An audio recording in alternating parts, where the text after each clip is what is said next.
spirits can use these devices, and I've found that really does work. Roger can sometimes come out with a very appropriate word when he wants to or is able to. And so with the SLS camera and the Ovilus and this K2 meter, with these three bits of kit, I was able to actually see Roger and, have a not quite a conversation, but communicate with him. Hello and welcome back. It's Stan once again, and tonight we talk about an interesting subject that we've touched upon a few times on this channel. It's about the afterlife, so essentially what happens after our death and the life beyond. Tonight I'm talking to Jeremy Spillane, who is the author of Joan and Roger, Alive in the Afterlife. Hi Jeremy, nice to meet you, and thanks for being here. Hi Stan, it's lovely to speak with you. I've been looking forward to this for quite a few weeks actually. Oh, I appreciate that. No, thank you very much. No, same here. I know that we have mutual contact, Gavin, and I know you were on his channel, the Paranormal Chronicles, a few weeks ago. And I know you made quite an impression yourself as well as Joan and Roger. So yeah, I'm very much looking forward to this conversation because I do have a lot of questions, as will be expected, really. So yeah, so just before we get into the conversation, can you tell us a little bit about yourself? Because people on this channel may not know much about you just yet. And if you don't mind just letting us know how your story started.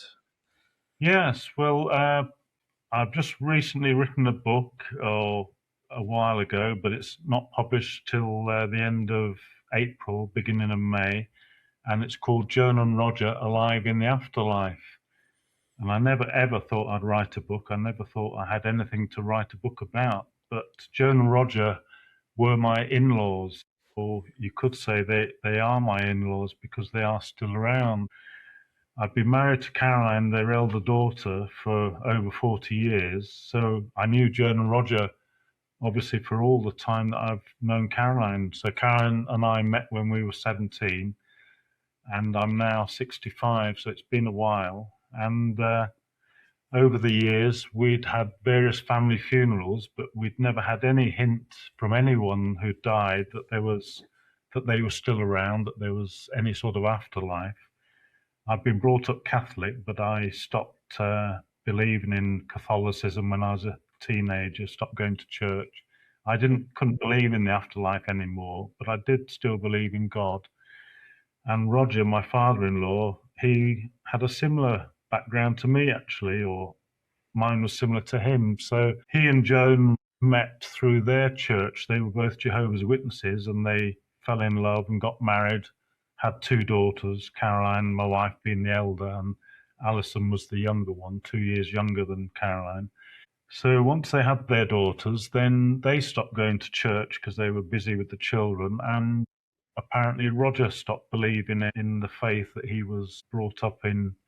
So Roger didn't believe in an afterlife similar to me, and he spent all his life, as far as we can gather, being open to persuasion, possibly. But every time I tried to talk to him about the subject of life after death or whatever, he always told me, no, when you die, that's it, that's the end, there's nothing more. And he didn't believe that there was anything else. He, like me, thought it was just too incredible, too hard to believe that it was possible. But he obviously was still open to persuasion, because after he died, there were various religious books found in his house, so he'd obviously been reading up about it. Roger didn't believe in life after death, but he was open to persuasion, I believe, but he never obviously saw any evidence to convince him that there was life after death. So if ever I spoke to him about the subject, he didn't speak a lot, but he was always adamant, no, there's nothing. When you die, that's it, that's the end, there's nothing more. And I knew that he must believe that, because he lived his life on that basis, that he was trying to cram everything in before he died. So yeah, Joan, as I say, died first, to everyone's surprise. And once Joan died, Caroline and I, within a day or two of her death, literally that quickly, we started getting signs at our house that she was still around. We had various televisions in the house, and various televisions, any of them could turn on by themselves. And the one in our bedroom particularly, that would turn on in the middle of the night and wake us up from our sleep. And also our bedside light would turn on again while we were sleeping. And it was actually, initially, it was a big shock to us. We thought, good grief, what's going on here? You know, why have the television suddenly gone faulty? But we rapidly realized that we were pretty sure it was Joan giving us signs that she was still around. So apart from the televisions and the bedside light, we had other signs from her. And my favorite one of all, she gave us various butterfly signs and things like that. And we had feathers, you know, which is quite common for people to experience feathers in strange places. So we had those, which were great. But my favorite one was 4 days after she died, Caroline, myself, and our pet spaniel Poppy, who's also featured in the book. She was very important to us at that time. We were walking around a ancient castle near where we lived, Sandal Castle, which is near Wakefield. And we were walking around the defensive mound around the castle. It's a very steep, grassy hill that surrounds the castle. We were walking around the top of this, and I saw in a tree a bird of prey. The tree was, you know, halfway down the slope. And I said to Karen, I'm just going to walk towards that bird of prey because I'm not sure what sort of bird it is, because I've always loved birds and had a reasonable knowledge of them. And as I walked towards this bird, it was a female kestrel. It flew out of the tree towards the three of us, and it circled us twice, pretty low level in tight circles. Then it went back to the tree and then perched there again. So that's just incredible. It's not the normal behavior of a wild bird. And some skeptics have said, oh, it might just have been eyeing up our dog, you know, thinking it could have a meal there. But our dog was quite a heavy dog, you know, 15 kilos or so. And these kestrels normally only hunt things like little mice or whatever. So it definitely wasn't doing that. And it wasn't flying in such a way. It wasn't high enough to consider diving down to attack anyone. So we knew that was Joan. So, of course, we told Roger about these signs that we were having. And, you know, when we spoke to him about them, he just didn't say anything. He obviously was dumbfounded, didn't know what to say, I presume. And he obviously must have thought we were complete nutcases. And from his reaction, I'm pretty sure that he can't have had any signs from Joan.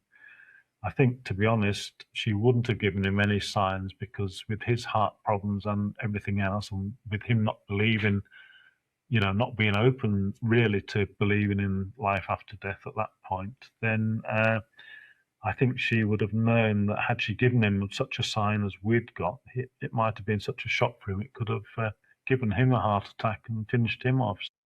She wouldn't have given him one, I don't think. And also Caroline's sister Alison, you know, when we told her, she never gave us any indication that she'd had signs. So I'm pretty confident that Joan was giving Caroline and I the signs, because she obviously sensed that we would be receptive to them, and you know, we would be able to put two and two together and realize it was her giving us these signs. And as I say, we just loved the signs, and it was just so incredible. It was such a lovely thing. And when she did give us signs, we would talk to her and say, that's great, Joan, you know, thanks for doing that. That's lovely. But as I say, because she was waking us up quite often from a deep sleep, it did mean that we were losing a bit of sleep. So eventually I did try and stop the television from being able to switch on by itself. I added an extra switch in line with the television itself, which I thought would stop it, but it didn't. You know, she could still turn it on even with that. So anyway, we just sort of loved the signs and just accepted them and just delighted every time we got them. Other signs actually that we got in the house where we lived. I did smell her mum's perfume, you know, on more than one occasion. So there's no doubt that she was the one giving us these signs. So anyway, things carried on like that. But having lost her mum, it really hit Caroline very hard. You know, it was devastating for Caroline, and she couldn't visit her mum's grave for a year or maybe more than that. You know, it could have been a couple of years before she was up to visiting her mum's grave. And Caroline and I decided that we would move over to be near her dad, near Roger. And so we sold up our business that we had in Leeds, and we moved the 30 miles to live near Roger in a neighbouring village just 3 or 4 miles from where he lived. And that's what we did. And we all sort of supported each other, and we slowly sort of got through the trauma of Joan having died. And then Roger started living his life again, and he was carrying out his plans that he had. He liked traveling and that sort of thing, so he did start going away occasionally, even by himself, once or twice, on cruises, that river cruises, that sort of thing. So Roger was obviously trying to carry on, having lost Joan. But anyway, we were seeing him just about every day that he was around if he wasn't away doing something. COVID struck, and obviously, as with everyone, it was just a total nightmare. So with all the rules and regulations, we did what we could. So we would visit Roger as a carer. Roger was well into his 80s by now, and in actual fact, Roger was 86 when he died, as Joan had been, because Joan was older than Roger. So, Roger was in his mid-80s when COVID struck. I'm so grateful. Well, we're also grateful that Roger didn't actually get COVID. But the last year, or maybe a couple of years, certainly the last year, definitely, of his life, all his medical issues were catching up with him, and he was starting to have major problems. And in the last year or so, he was spending, long periods in hospital, weeks on end, while the medics tried to battle with his various conditions. As they make one better, then another one would rear up and cause a major problem for him. So it was all traumatic, really, and he was struggling, obviously, with his health. He was going downhill in a fairly noticeable way. But when he wasn't in hospital, then he was at home. He didn't want to go into any sort of care home or anything like that. He wanted to be at home, so we did everything we could to help him keep living at home.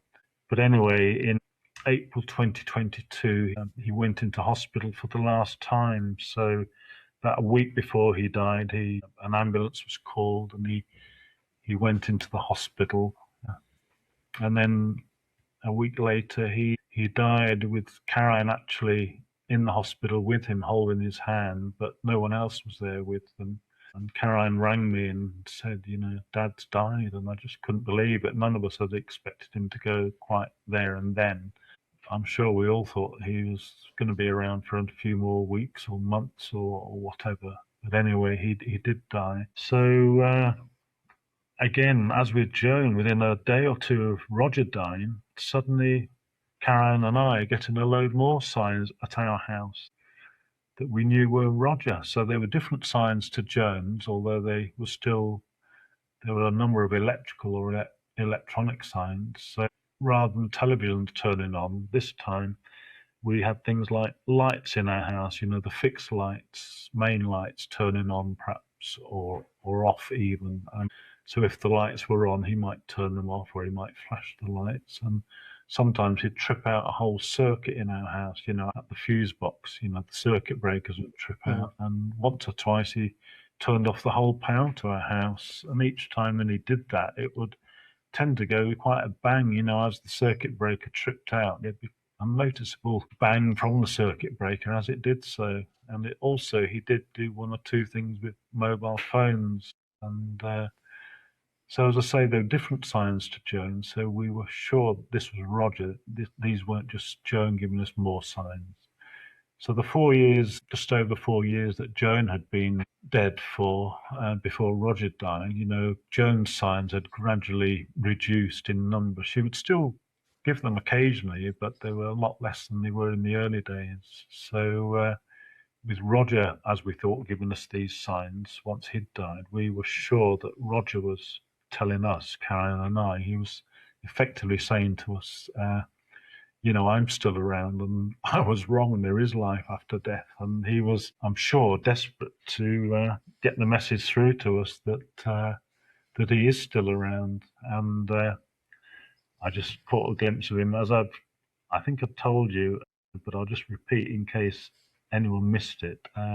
Roger is actually showing up on the SLS camera, which is one of the bits of ghost hunting equipment we later got. So he is there with us in the room now, and looks like he's waving.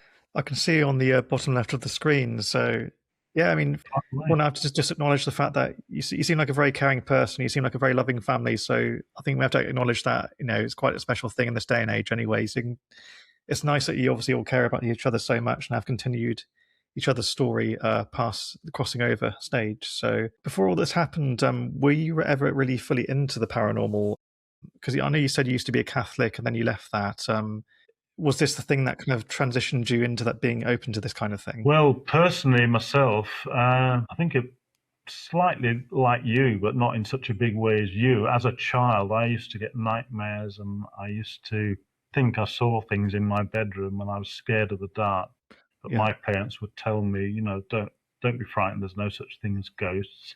So I chose to sort of put them out of my mind and try and not believe in anything like that. So yeah, from being a teenager and stopped going to church and stopped being a Catholic effectively, I still believed in God, but I tried not to think of anything paranormal. I didn't want to really believe it, but I was always open to the, if I saw the proof, I could be convinced. So, but anyway, I didn't see the proof. So for decades, literally 4 or 5 decades, well, 4 decades probably, uh, I didn't see any proof of anything paranormal. I wasn't really looking, deliberately not. But all that changed with Joan dying in 2017. So when she gave us all these signs, I knew that was Joan. We both knew it was Joan.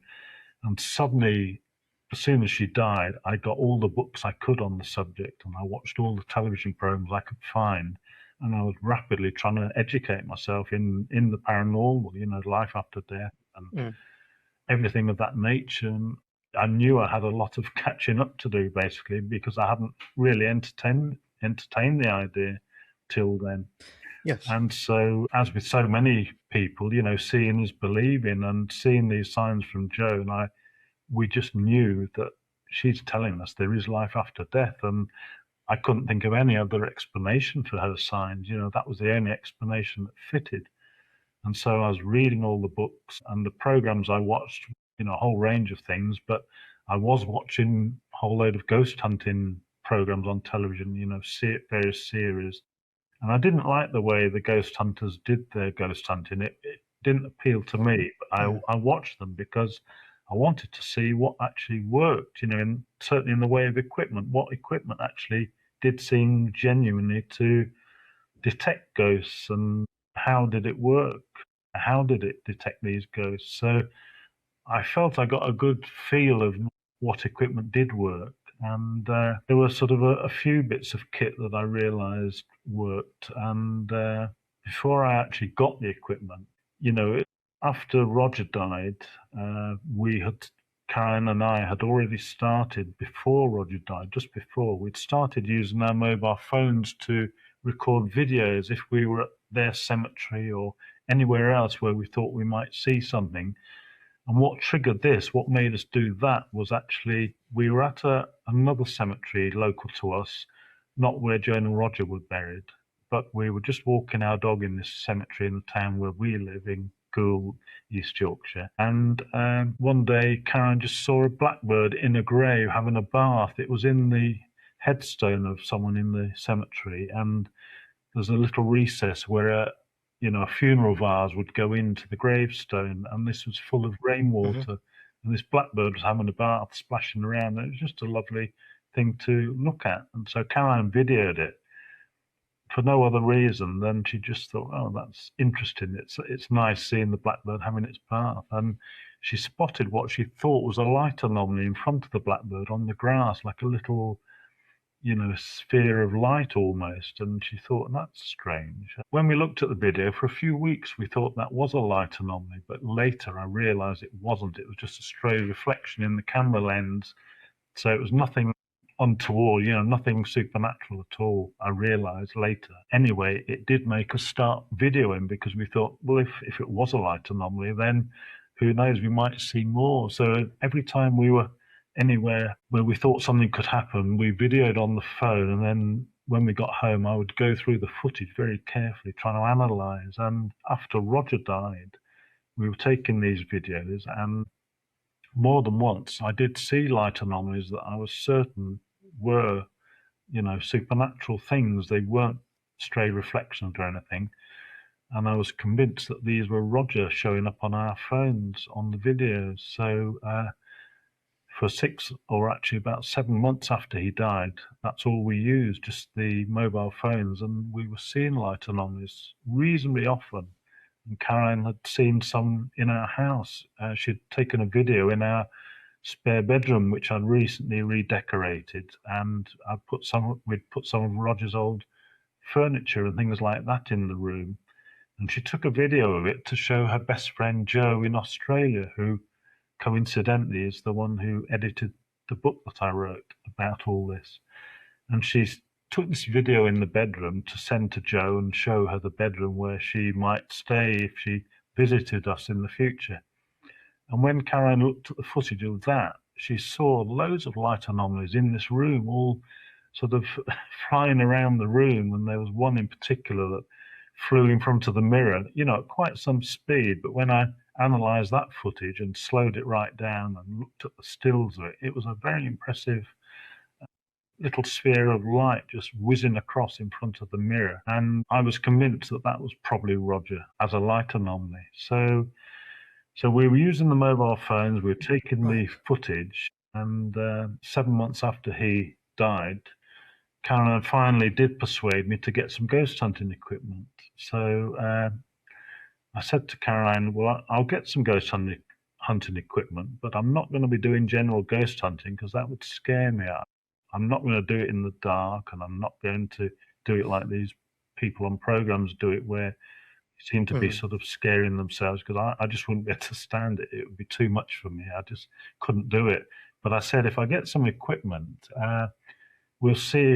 I'll see if I can track down your parents as spirits, on this equipment. And I actually thought this would be very interesting, really fascinating, but I thought it's a real long shot. But I thought if I get the best equipment that's available, as far as I can tell, stuff that I think works the best, then we'll try it and see what happens. But if we don't ever see your mum or dad on it, then we'll sell the equipment and recoup our money, hopefully, or a reasonable percentage of our money, and we'll just say, well, it didn't work, and that's that. So the first equipment I got was actually the K2 meter, which is a EMF meter, which, if people aren't familiar with it, it's actually this little device here. I don't know if you can see it on the screen, but it's the thing. When it's on, like now, nothing's happening, so it's just got one green LED showing. But if a spirit comes nearby or wants to make it light up, with a strong electric field, then all the LEDs can light up. So on maximum reading, all the LEDs will be lit up, including the red one, which denotes that it's sort of maximum EMF. I'm not sure exactly what the units are on this, but anyway, on ghost hunting programs, I'd seen these devices. They weren't designed for ghost hunting, these things. They were actually designed for use in domestic houses or offices, just to check the EMF level around things like your microwave oven or your television or anything. Just check you've got safe levels. But ghost hunters found these things actually do work with spirits. And on the programs, they sort of will give a highish reading if there's a spirit around. So I got this thing, and we took it to the cemetery where Joan and Roger are buried, and turned it on at their grave, and I started talking, saying, Roger, are you there? And instantly the thing was lighting up into the red, just flashing almost continuously, very strongly. And we seemed to be able to have a conversation with Roger using the K2 meter. And I'm saying, is that you, Roger? And he'd flash the LEDs. And then I'm saying things like, that's you, the skeptic who doesn't believe in life after death, and you're flashing this. And again, he flashes the lights. We're having a slight joke with him. But their grave is several hundred yards from the road. There's no electric cables in the cemetery. There's no lights of any sort, electric lights. So the only thing that could make it flash, as far as I could understand, would be, a spirit actually doing that. So we had this thing, and it was giving us amazing results. So I said to him, right, well, Caroline suggested I get some ghost hunting equipment, and this is the first bit, and you can obviously activate it very well. So I'm going to get 2 other bits of equipment that I've seen that work well. One of them is called an SLS camera, and it's a thing that It's actually SLS stands for Structured Light Sensor. And this device is actually, it was initially a camera or sensor designed for computer games, and they're obsolete now, these ones, but they were part of an Xbox system, Microsoft Xbox system. Yes, I remember the Xbox Connect from years ago. I remember that when they were initially used. But yeah, I've seen them used on Ghost Investigations recently. I went to Oxford Castle and saw it live. So yeah, I mean, they're interesting devices. They are, and Yes. skeptics say that, oh, they're not really seeing spirits, but I subsequently had it confirmed by the Society for Psychical Research that it actually is seeing a spirit. So basically, this thing was designed in the first place to see living human beings, and people that had computer games and had one of these devices. This would be mounted on top of their television screen while they're in the living room playing a computer game, and this device could keep track of two or whatever number of, I'm not sure, I think maybe two maximum, I'm not quite sure, two human beings moving around the living room, and this thing would track them. Right. It would know where they were, and then it would create an avatar electronically and put it into the computer console. On their television screen, they might see something like, for instance, two people playing a game of tennis, and as they move around their living room, this detector is moving them around, and it's following their moves, and it's creating tennis players on their screen. So that's what it was designed for. And ghost hunters somehow found that these things were actually seen, putting a stick figure on the screen even when there's no physical human being there, and somehow people realize it's detecting spirits. So skeptics say it's not really seeing a spirit. All it's doing, it's picking up on things in the room and it's being mistriggered. So as you might be able to see, our room where this is, where I'm talking to you from, has got very strong pattern wallpaper and furniture and stuff. So skeptics would say the SLS camera, is just being fooled by all the shapes it's seeing, and it's thinking, oh, that's something, and it puts the stick figure on because it thinks there's something there. But actually, what happened in the end, we started using this equipment, and the other bit of equipment I bought was it's called an Ovilus 3, and it's like a talking dictionary. It's got over 2,000 words in the database, and somehow spirits can activate these things, and they can get a word to come up on the screen, and it'll also talk that, announce that same word. And spirits can use these devices, and I've found that really does work. Roger can sometimes come out with a very appropriate word when he wants to or is able to. And so with the SLS camera and the Ovilus and this K2 meter, with these three bits of kit, I was able to actually see Roger and have not quite a conversation, but communicate with him. So I ordered these two bits of kit, the SLS and the Ovilus, from America, and they came a couple of weeks later, and they arrived just before Christmas 2022. So I went to the cemetery just with our dog for company, and had this equipment hidden in her pushchair because by this stage she was elderly and couldn't walk properly. So I went to the cemetery, and it was really freezing cold winter. Caroline was at work that day. I turned this equipment on at the grave, and not expecting it to work, straight away, or maybe for months, or if ever it would work, I wasn't sure. Turned it on, and instantly I can see a stick figure spirit showing on the camera. And I realized that was Roger. And I said, is that you, Roger? And his sort of hanging around in the shot is particularly staying within the shot of the camera. And he did say one or two words on the Ovilus to indicate that was him. And I was just absolutely amazed. I was sort of in tears because it was so overwhelming. I couldn't believe how well this equipment was working. So I had the equipment turned on for over 20 minutes, and he was there basically all that time. And after 20 minutes, the cold was getting to us. It was getting to Poppy, our elderly spaniel, and it was certainly getting to me because it was so way below freezing. So I said, sorry, Roger, I'm going to have to turn this stuff off now, even though you're still showing up. And I said, I'll come back in a couple of days at the weekend when Caroline can come with me when she's not working. And hopefully then, could you see if you could bring Joan with you, and we can perhaps see both of you on camera. So that's in fact what we did. 2 days later, we come to the cemetery. I turned the equipment on. Roger didn't show up straight away. So for some minutes, I'm sort of looking around, trying to see if he'll show up, and he's not there. But then after a while, I can't remember exactly, maybe 15 minutes or something, suddenly I can see him. And then a couple of minutes later, suddenly I see another spirit showing up and realise that was Joan. He'd somehow managed to bring her with him. Joan and Roger showing up on camera, and Caroline's there with me, and we're all pretty emotional. I knew it was them. I've got a couple of questions for you, if Yeah. it's okay. Yeah. Yes, sorry, I don't mean to interrupt you. Anyway, so you're such a good storyteller. I'm sucked into your story because I find it fascinating. So it seems like you're experiencing physical phenomena, not just simply what you're observing through the devices. You're experiencing temperature change, which is quite a common thing. I've noticed myself from certain investigations, also when I've connected with certain things, there's always this temperature change shift. And to me, that kind of adds a level of validity just from my own personal kind of experiences. But I'm interested in seeing so the device itself, I had a Connect back in the day anyway. I kind of experimented with it there. And I know it kind of fires off these, it's almost like it does like this invisible to the naked eye, like grid of lasers. That's right. It's able to establish which is living and which is not ultimately, and because I think it's due to the way it bounces back off the skin or whatever it might be. I mean, I'm not an expert, of course. Yeah. So to me, when it's responding to whatever it is that there now, it's bouncing off of what it recognizes as living, or at least partly living, anyway, which is interesting. But it's even like the position of the.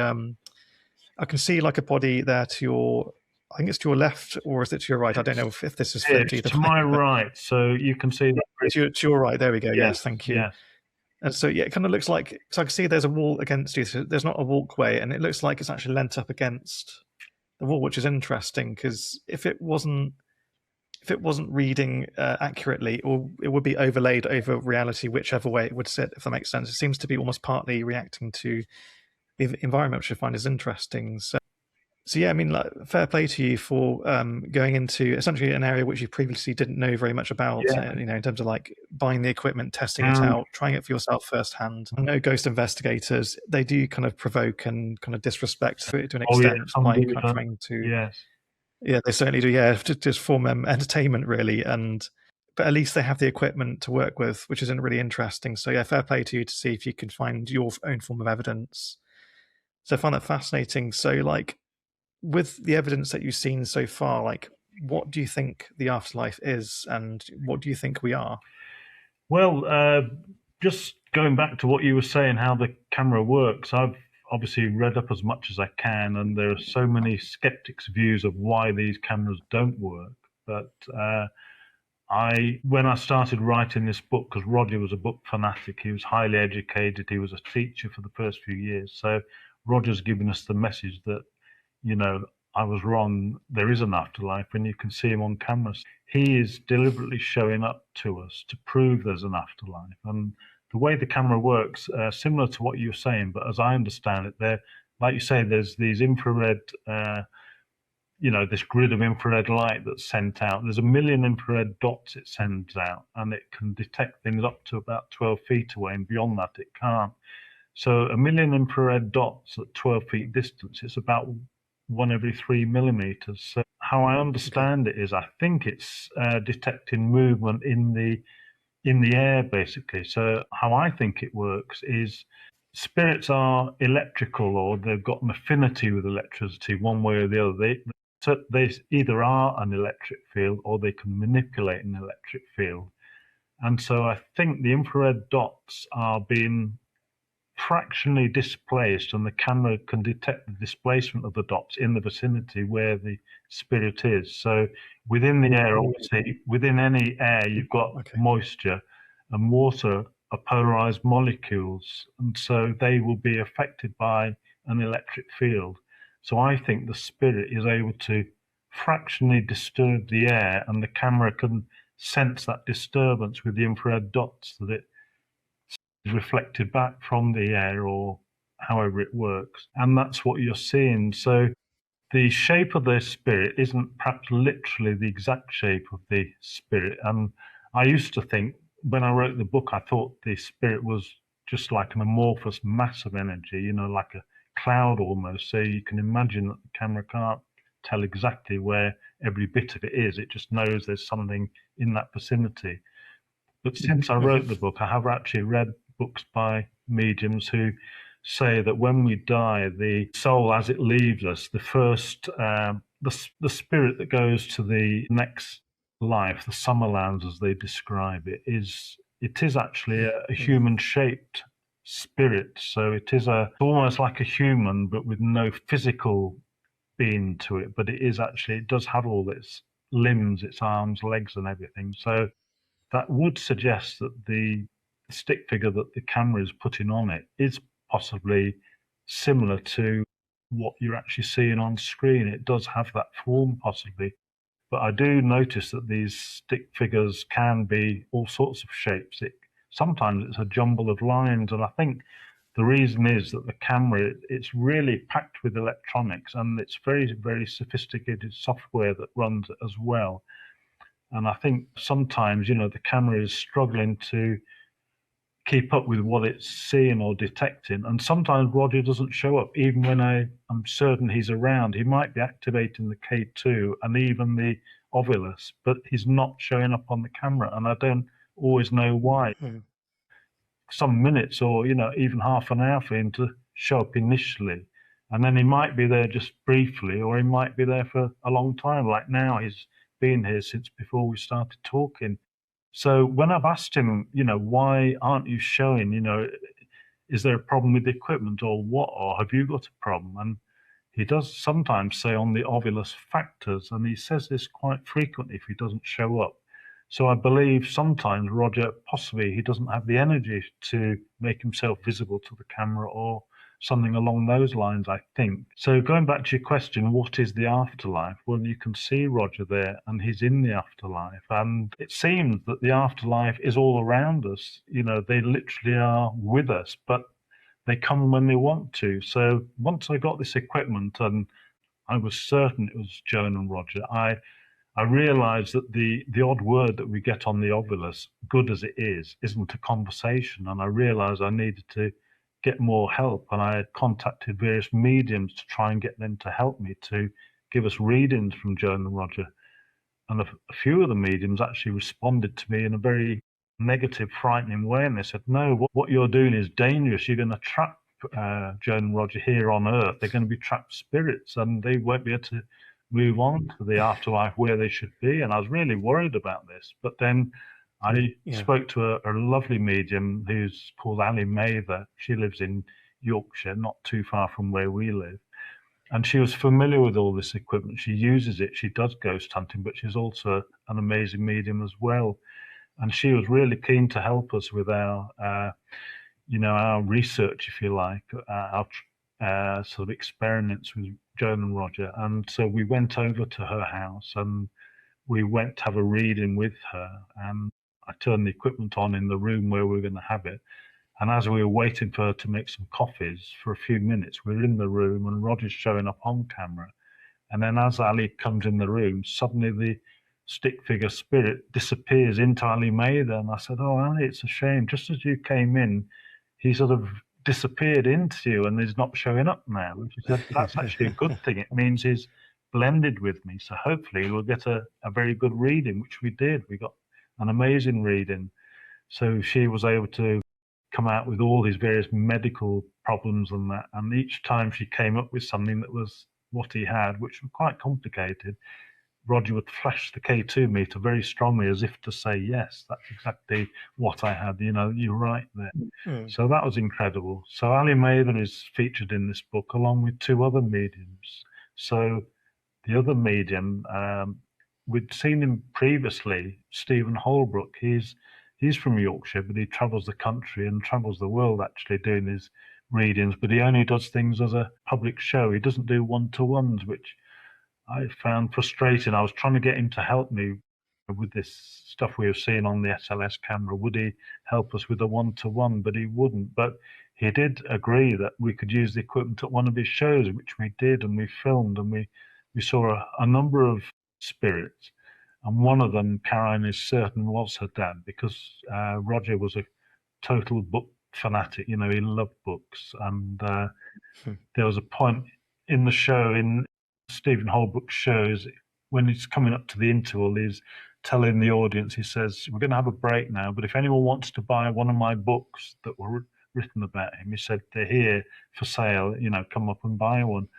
And while he's saying that, there's a spirit behind Stephen Holbrook, and it appears to be pointing at this pile of books. And Caroline knew that that was her Dan Roger pointing to the books, so that makes total sense. That's really So sweet. yeah, Stephen Holbrook's featured in the book, and also there was an amazing American medium, Liz Murphy, who came out with some amazing readings from both Joan and Roger, but particularly impressive was Joan's reading. So Liz Murphy's saying to Caroline, so Liz is in America, Caroline's on a video call with her in our living room here in England. And while that's going on, I'm filming on the equipment, you know, with the SLS camera. And this reading went on for over an hour. And Joan and Roger were both there in the living room with Caroline, sort of on the settee or around her near the settee, showing up all the time while we're having these readings. And Liz Murphy confirms, yes, your mum and dad are with you, you know. And so we knew that that was them on the SLS camera. So, as I say, because Roger was such a book fanatic, once I started taking all these videos and I was saving them religiously, you know, I knew that I would want to refer back to them at some point. And every time I turned it on, you know, Roger's there and Joan is there sometimes, but Roger's there sort of every time, basically. I was getting all these videos and I thought, you know, what am I going to do with all these? And I realized that Roger wanted his story told. You know, he loved books, and it's inevitable that he's telling us, you know, I was wrong. There is an afterlife, and you can see me. That's proof that I'm here in the afterlife. And as I say, he can come and go freely from wherever he is. They're not, but whenever we sort of think of him, he'll come and he's there, and that's how it seems to work. So he wanted a book about him and Joan's amazing story, and so he basically got me to write it, and this is how it's all come about. So I knew that a very important aspect of the book would be having some sort of scientific corroboration that these stick figures really are spirits, and it's not just the camera being deceived and picking up on the shapes in our room. So I didn't know who to turn to for this scientific validation, and I actually contacted the famous author, biologist and author, Dr. Rupert Sheldrake. I've been reading quite a number of his books since Joan died to understand things like, you know, telepathy and all things of that nature, and basically how the human mind works, consciousness, all that sort of thing. And that's areas that he describes and has devised lots of experiments that have been really successful, you know, with large numbers of people participating, and they've been repeated by other scientists around the world, and basically has proved that telepathy is real, you know, and it seems to work at any sort of distance, you know, people the other side of the world, telepathy works just as well as if someone's with you in the room with you. Mhm. So I contacted him and said, look, I've got these videos, and sent him a link to see them. And I said, you know, could you prove or could you confirm that this is a spirit that we're seeing on camera? And he said, well, no, I don't do that. That's not what I'm about. And so he put me on to the Society for Psychical Research, who are the oldest organization in the world that was set up to find proof of life after death. And after, you know, quite a protracted set of emails and what have you, eventually I managed to get one of their investigators, Aaron Lomas, who was a PhD psychology student at Northampton University, but he was a member of the SPR, and he was a member of their spontaneous cases committee, who are the people who come out and investigate things like hauntings or anything potentially paranormal. And they'll investigate, and if they rule out all the supposedly conventional explanations, then they might agree it is sort of something supernatural or paranormal. So Aaron was keen, and he came up to see us for the weekend one time, and he saw all the videos, and I showed him everything I'd been doing, and he was taking all his notes. And Roger's sitting next to him on the settee, and he's coming out with some great words on the obelisk. And Aaron was sort of interested, but he wasn't fully convinced. So he didn't say, yes, that is a spirit. He was sort of coming from the skeptical point of view, from which the SPR, that's their stance, that they try and come up with conventional explanations before they will agree that it is something, out of this world. So he wasn't convinced. So I kept talking to him over the next 18 months or so. And I said, what would it take you to be convinced that what the SLS camera is seeing is really genuinely a spirit? And he said, well, if we could do it in a completely neutral environment, for instance, if we can see the spirit on the SLS camera showing up in, say, a totally plain white room with totally plain white walls and no pattern to the walls, then at that point I would accept that it is a spirit. So I said, okay, well, let's try and do that. So eventually he managed to book a room at Northampton University over the Easter holidays.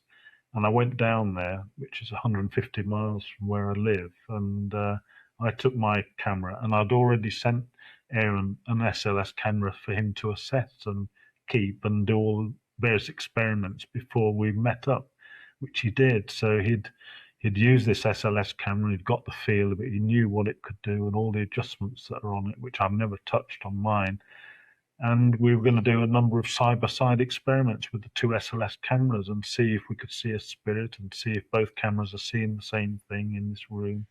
And that's what we did. So we did a whole number of things. And while he was setting up his camera and he was taking all his copious notes, which he does, I said, you stay, at your table taking your notes, and I will turn my camera on and I'll look around the room and see if Roger has come to join us, which I'd asked Roger if he would come, and he's always been so keen to, put himself up to be analysed scientifically, because he wants to, convince people that he really is there, that that's really him on camera. So I'm looking around the room, and after about 30 minutes or so, Roger still hadn't shown up, and I thought, oh goodness me, this is a shame. I was convinced he'd show, but as this camera is such a sophisticated thing and it's based on a tablet computer, quite a high spec one to run the software, as computers do, they malfunction, as we've just experienced recently this evening. So I turn the thing off and restart it and get it going again. And then within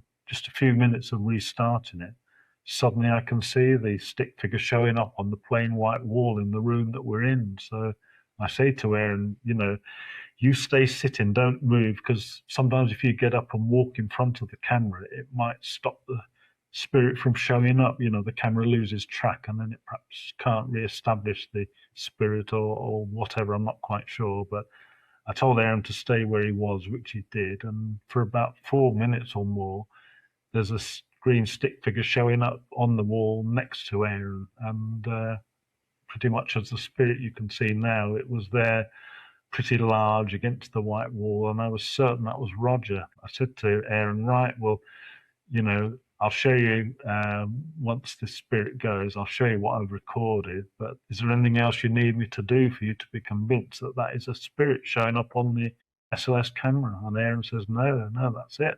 So he did concede this was a spirit on the SLS camera. And then eventually, Roger moved in front of the desk where there's all sorts of bits and pieces, legs of the desk, and there's cables and waste bins and Aaron's legs and that. So at that point, then, skeptics will say, oh, well, the spirit is just being triggered by all the shapes in the background. But for 4 minutes, this spirit was on a plain white wall with nothing else there. And so that was all the scientific validation I needed to know that, scientific establishment has confirmed that that is a spirit showing up on the camera. And I knew that spirit was Roger. So I needed that for the book. Otherwise, people will read the book and think, oh, I don't believe that's a spirit. But, if someone scientific is confirming that's a spirit, then, as far as I'm concerned, we've got all the proof we need. So it was there on camera, shows that every time I turn it on. It's over 3 years since I got the equipment now, and as you can see, it's still showing up today. That's one of the things some of the mediums had told me, or I'd read in books, that a lot of them reckon that after a couple of years, spirits stop sort of visiting us, stop showing up so much. They move on to the afterlife, to stages in the afterlife where they don't sort of readily come back to Earth to visit us. But as you can see, that's not the case with Roger. So I don't know where they get that idea from, but it's certainly not how Roger behaves anyway. So it's just all so amazing. I'm still in awe of what Joan and Roger have done. So Joan started it all off with her signs, and Roger, the total skeptic who didn't believe in life after death, is there on camera, sort of confirming I was wrong. I'm showing you that there is an afterlife, and it's around, Yes. and it's next to us, and it's just phenomenal. So I'm just amazed. And the book's out at the end of April, beginning of May, and it's called Joan and Roger Alive in the Afterlife. And if anyone's interested, you can pre-order it now on Amazon or anywhere that sells books. It'll be delivered sort of early May once it's published, and there's no charge till they send it out to you. And if anyone wants to have a look, we've got a website which is aliveintheafterlife.co.uk, and that's got all sorts of things on it. And one of the things it's got is all the links to our videos. So on the front cover of our book, there's a QR code, and if people use their smartphone on this QR code, and it even works on the Amazon listing. If you look at the QR code on the Amazon listing, it'll get you to our video YouTube channel, and each chapter of the book has a video associated with it. So the chapter will describe what you're seeing in that video. You know, there's all sorts of significant things happening, and the chapter describes what you're seeing. So if you want, you can watch the video as well as read the chapter about it. But if anyone doesn't want to watch the videos, you can just read the book as it stands, or people can just watch the videos.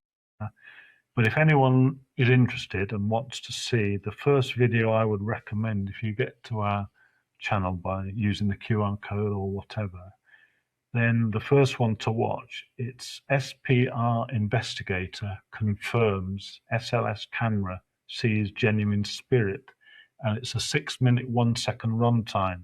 So this is the edited version of me and Aaron Lomas at Northampton University seeing the spirit of Roger showing up on the plain white wall, and Aaron Lomas confirming that that is a genuine spirit that the SLS camera is seeing. So that'll give people a good flavour of exactly what it is you're seeing, because inevitably the camera is looking at an invisible spirit. So there's no way you're going to see a real human being or a ghost there on camera. All the camera is doing, it's putting a green stick figure onto where it can detect this spirit is. And, you know, inevitably with an invisible spirit, this is the best we're going to get. And to me, this is all pretty amazing.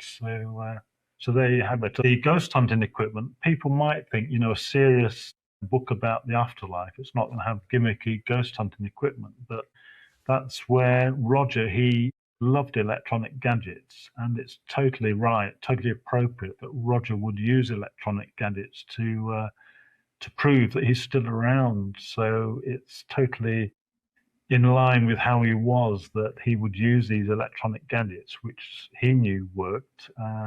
He would use those to prove his existence there in the afterlife. And, you know, what could be more appropriate than him showing up on this SLS camera as a spirit using a beloved bit of ghost hunting gadgetry. It's a totally serious book, and it's not frightening. It's not like any ghost hunting book. There's nothing scary at all. There's obviously some sad bits in it, you know, where people die, but to be honest, it's all positive and uplifting, and it's an amazing story, and it's all true. And anyone who's got any doubt, you know, what happens when we die, this is the proof that you might have been looking for. And certainly it's the sort of proof that I've been looking for all my life. And just so happens that Roger's got me to write down his story, and he wants it read by as many people as possible. So anyone who's interested, I'd love it if you would give the book a read sometime. Fair play to you, really. I mean, the fact is that you're presenting a body of evidence, because a lot of people will share their first-hand experiences or sometimes second-hand experiences and not have enough to I suppose, better describe it to other people that haven't experienced it firsthand. So you're going as far as providing tangible evidence, trying to make it align, or at least better understood within our current reality. So you seeked out an expert, you've explained the device, provided it to them for them to analyze and figure out essentially, okay, well, what is the optimal scenario where we can have the most minimal interference so we could better trust the evidence being provided. And that's like going a lot further than a lot of other authors have done. So I'm quite impressed by that, for one thing. Thank you. And also, your book seems to be a similar mission to mine, really. Ultimately, you're providing a body of evidence for people to make their own decisions about what happens after death, basically, what happens even in the world of the living, really, where we experience phenomena of this sort. And maybe at least, I would say kind of through your book, you could be inspiring other people to go on their own adventures, really. So whether they've lost somebody recently and they're trying to understand what happens, also those who haven't experienced that, though, but maybe who are curious about that side of life. So I find that quite fascinating. So, yeah, I mean, I think you partly answered this question because you've been such a great speaker through this whole session. That's why I couldn't really say very much because you're answering all the questions I would have asked, weirdly enough. So do you think there would be anything else that Joan and Roger would like to pass on to us other than saying, look, I'm literally right here next to you? Roger's still there waving, so he's been with us for this whole hour, which is incredible. And, he is desperate for his story to be heard or read or seen on video by as many people as possible. And I think they've done everything. I can't really think of anything that they haven't done. Some people have said, is there going to be another book? And I can't think of one, to be honest. They've done it all as far as I'm concerned. Joan started it all off. She was the one that made me realize there really is afterlife when I hadn't believed it for 4 decades. And Roger's carried it on, and they're there on camera. And it's just amazing that they're behaving just as they did when they were physical human beings. So Roger would tend to lead the way, and Joan would be sort of more in the background. And Joan wouldn't be in the room unless she wanted to be, unless there was something particular that was keeping her there. So, as I say, when Liz Murphy, the medium, was giving some amazing readings, and particularly good readings through Joan was there on camera as a stick figure, but generally she's not there. So it's normally Roger leading the way. Roger is wanting all the, to cooperate with scientists or whoever and prove that he's there on camera. Like tonight, he's proving that he's there to you, and he's just wanting to convince everyone that, yes, this is really him, and he wants his story told. So I really genuinely think they've done everything, and there's nothing left for them to prove. All that needs to happen now is that people need to read the book, which Roger is passionate that they do if they would be that way inclined. And just as a slight sidetrack, I've got your book on pre-order. I know yours is coming out at the end of this month, isn't it? And I haven't realised that you're another 6 books author, so that's amazing. So we're both with the same publisher, which is fantastic because they specialise in everything spiritual and paranormal, as you obviously well know, but maybe some of the listeners might not know that. So I'm so amazed because Roger has literally been pulling all the strings to make this happen. He's done so much that I never imagined because I wrote the book and I was thinking, is anyone going to bother wanting to publish it? And somehow, miraculously, Caroline, Roger's daughter, my wife, she found this publisher on the internet, which neither of us had heard of, and we sent them the book, and they offered us a contract straight away, which I was amazed at, and that was fantastic. But beyond that, Roger is pulling all these strings. He's sort of, he's got us on your podcast for one thing, and he's just doing everything, and it's all clicking into place. And he literally has arranged all this, and so much of the book sort of spilled out to me without thinking about it. But Caroline's best friend, Joe, the editor, said that this is good. She didn't have to change a lot. And I've ended up with a book exactly how I wanted it. There's just 2 very, very minor points. One of them, I had wanted Roger's name on the cover as a co-author, but Caroline's sister, Alison, didn't want that, which I was surprised at. I couldn't quite understand because she was happy with everything else, the content of the book and the pictures on the book front cover, because one of the pictures on the front cover is actually a a still taken from the video of the first time Joan and Roger ever appeared on camera on the SLS camera at the cemetery, and that picture on the cover is that actual picture of them as stick figures showing up for the very first time. So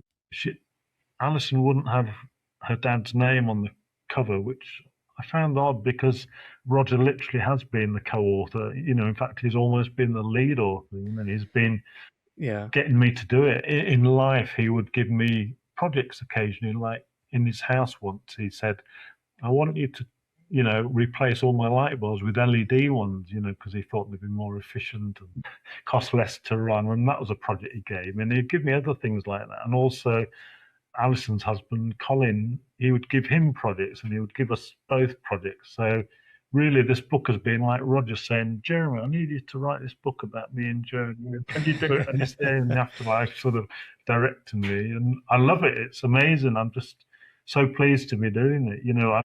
As I say, I'd got to my late 50s, early 60s. I'm thinking my life's pretty ordinary and, that's probably how it's going to end. And then all of a sudden, Joan and Roger are, giving us this amazing evidence and project from the afterlife. And between them in the afterlife and Karen and I here in the physical world, and other people within the team, there's sort of half a dozen or more of us all working together to get this book published, written and published and read by as many people as possible. So it's just all such a phenomenal thing. But yeah, Roger's done everything that he could. I couldn't expect him to do any more, and I just can't think of anything more that he needs to do. And it's just good on Roger. He seems like a great person to know, and I'm very proud to be part of that journey. And this for sure will reach plenty of people. So he would definitely achieve that mission. Oh, that's fantastic. I was gonna say, like, as part of this as well. I mean, this is evidence. I mean, as that saying, I'm really into science. I'm not an expert though, but it's always been a fascination of mine because I've always tried to quantify the unseen world that others don't exactly experience as I do. And as you've seen through my videos, I know you've seen my channel anyway, so you know my story, that through my near-death experience, I came back with abilities that I can't explain.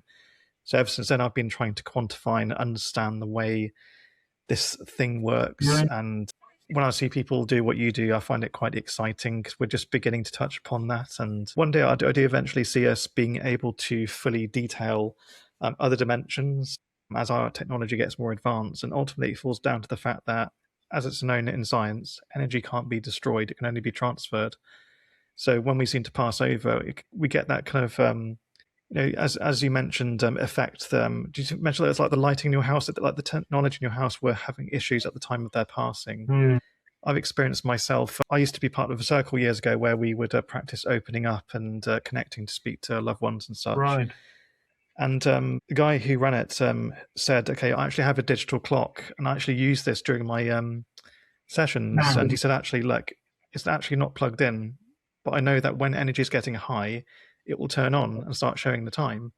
I didn't believe him. And sure enough, halfway through a session, when the temperature dropped, we started to see our breath, we could feel the electricity in the air. I could see the cable wasn't attached as well. It lit up on its own. I did check after to see, okay, is it battery powered? I mean, it wasn't. It was like an old one from I think the 90s or something. So like pre having an efficient battery work. But either way, I tend to notice when these things happen that energy just builds. So yeah, I mean, I can resonate with that absolutely. So yeah, I won't take too much of your time though, but yeah, I do appreciate having this conversation with you. And I could ask you a lot of questions about this as well, but you've been such an amazing speaker. And I appreciate the time you put into this. And I do know your book will do well. And yours, Joan and Roger's book, ultimately. Saying about your amazing cat and how our dog Poppy, when she died, she was very key to everything, and she's got her chapter in the book. She had a stroke the day before Roger's funeral, and we thought we were going to lose her. But I know animals are so precious, aren't they, to people? But obviously, you and your cat, you loved your cat, and when it was run over, it was obviously tragic. But then you experienced it back on your pillow, didn't you? Was it the day after she died, or day after he died? Yeah, it was the same night. Was it? I've considered it to be maybe a form of trauma, because obviously it could be seen as a hallucination and such. But anybody could say that, but all I know is I was there and I witnessed it firsthand. And unfortunately, with that, of course, I don't have that on video. I don't have any other form of proof to give anyone. Nobody else witnessed it. No. But it's one of those things I'll never forget. It's one of the most profound hauntings I've ever experienced, where it lasts for over an hour. Gosh. Where I could feel her. I could see the impressions of her feet walking up to the side of me. Right. I could hear her purring. I could actually feel her warmth as well, which is very unusual. And she sat with me for over an hour, maybe 2 hours. And I just didn't question it, though, because I knew that would be my last moment with my best friend. And that was that, really. But there's something about our connection with animals. And I do also assign it to the fact that, of course, after my near-death experience, I came back a bit different with this extra awareness. But I experienced a number of years in that house where some events happened where we had multiple witnesses at the same time. So I do consider that to be decent evidence, because we're both able to repeat the same story if told separately, and we were. Absolutely. So but when we have it actually on with technology recorded, that's another thing, and that's incredible. So I mean, I don't think I can ask you any more questions, really, because I think you've been so good that I don't actually have any more questions to ask you. You've actually answered all the ones I was going to ask you amazingly, so I'm quite impressed. But anyway, before I go, I have to mention I absolutely love the wallpaper behind you. I'm a designer by day, so I appreciate good design. Really? So it's good taste. Yeah, we've got a few bits of dramatic wallpaper in our house, but that's it's love it. Yeah, it's great. But anyway, Jeremy, thank you so much for taking the time. I really appreciate you. And thanks for having me. If you want to come back, you're welcome back anytime. Fantastic. So it's been great talking to you. So I really appreciate it, and you've been great to talk to. And you've asked all the right. I appreciate you. You take care. Yeah, thanks ever so much. Thank you. All the best. Bye.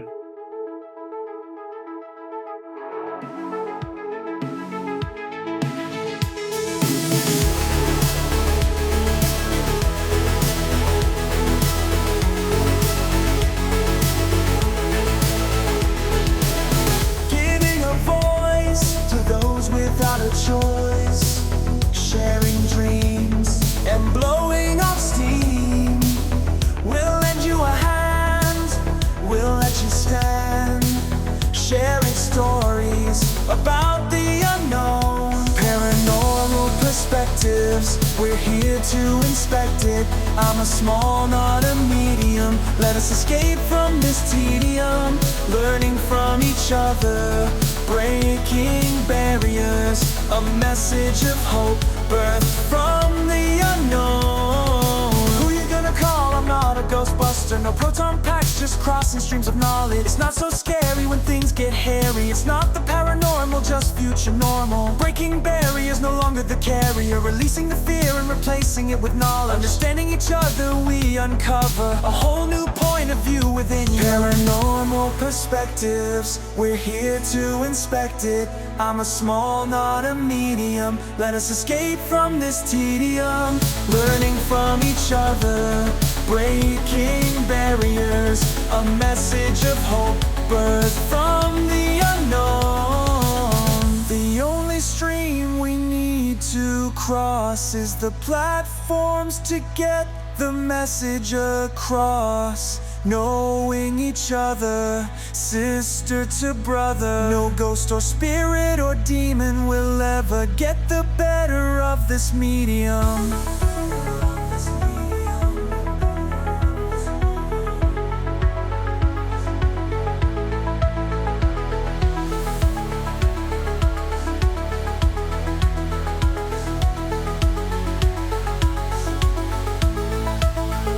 Paranormal perspectives, we're here to inspect it. I'm a small, not a medium. Let us escape from this tedium, learning from each other, breaking barriers. A message of hope, birthed from the